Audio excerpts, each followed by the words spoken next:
Hi friends, welcome to సంకల్పాస్ kitchen. ఈరోజు అయితే మన ఛానల్లో కీమా కర్రీ అయితే ఎలా చేసుకోవాలో చూద్దామండి. ఇందుకోసం అయితే నేను ఒక 250 గ్రామ్స్ టు 300 గ్రామ్స్ కీమా అయితే తీసుకొని క్లీన్ చేసి పక్కన పెట్టుకున్నాను. తర్వాత కడాయి పెట్టుకొని కడాయిలో ఆయిల్ వేసుకొని 4 లవంగాలు, ఒక ఇలాచి, 1 ఇంచు చెక్క వేసుకున్న తర్వాత ఆనియన్స్ అయితే వేసుకున్నాను. ఆనియన్స్ లైట్గా ఫ్రై అవ్వాలి, కొంచెం మగ్గితే చాలండి. తర్వాత కరివేపాకు వేసుకున్నాను. కరివేపాకు వేసుకున్న తర్వాత సాల్ట్ వేసుకున్నాను. తొందరగా ఆనియన్స్ అయితే మనకి మెత్తబడిపోతాయి. తర్వాత ఒక ఆనియన్ అండ్ 1 టమాటాని అయితే పేస్ట్ మిక్స్ చేసేసుకున్నాను. కొంచెం గ్రేవీగా రావాలంటే ఇలా పేస్ట్ మిక్స్ చేసుకుంటే మనకు గ్రేవీ లాగా వస్తుంది.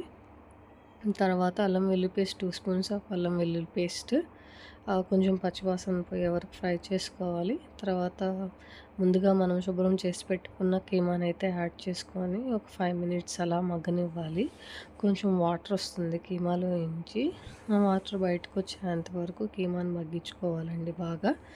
చూసారా, అలా వాటర్ రావాలి. తర్వాత నేనైతే 1/2 టీ స్పూన్ పసుపు వేసుకున్నాను. పసుపు బాగా కలిసే వరకు కొంచెం బాగా ఫ్రై చేసుకోవాలి కీమాని. కీమా చాలా కష్టం అనుకుంటారు కానివ్వండి, చాలా సింపుల్గా ఇలా కూడా ట్రై చేయొచ్చండి. చాలా ఈజీగా అయిపోద్ది మనకి. ఒక హాఫ్ అన్ అవర్ లోపల అయిపోద్ది అనమాట. తర్వాత 1 టీ స్పూన్ కారం వేసుకున్నాను. కారం వేసుకొని 1 గ్లాస్ ఆఫ్ వాటర్ వేసుకున్నాను.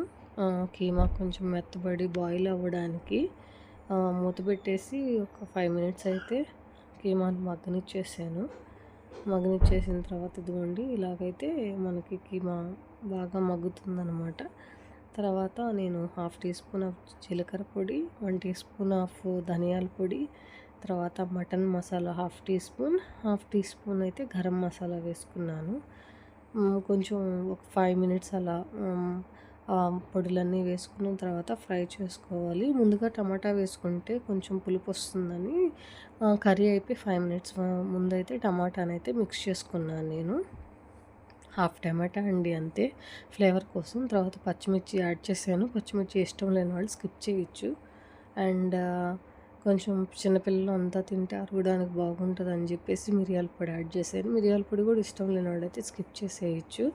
నేనైతే ముందుగా బాయిల్ చేసి పెట్టుకున్న ఎగ్స్ వేసుకున్నానండి. మా పిల్లలు ఇలా అయితే ఎగ్స్ ఇష్టంగా తింటారు, అందుకని వేసుకున్నాను. ఇష్టం లేని వాళ్ళు ఎగ్స్ కూడా స్కిప్ చేసేయచ్చండి. కొంచెం ఎగ్స్ని మనకి కర్రీ పట్టుకునేంత వరకు జస్ట్ ఒక మినిట్ అలా అలా ఫ్రై చేసేసిన తర్వాత కొత్తిమీర వేసుకొని సర్వ్ చేసుకోవడం అండి. ఈ రెసిపీని ఖచ్చితంగా ట్రై చేయండి. మనకి రైస్లోకైనా, చపాతీ అయినా, రోటీ అయినా, దోశలోకైనా కానీ చాలా బాగుంటుంది కాంబినేషన్ కూడా.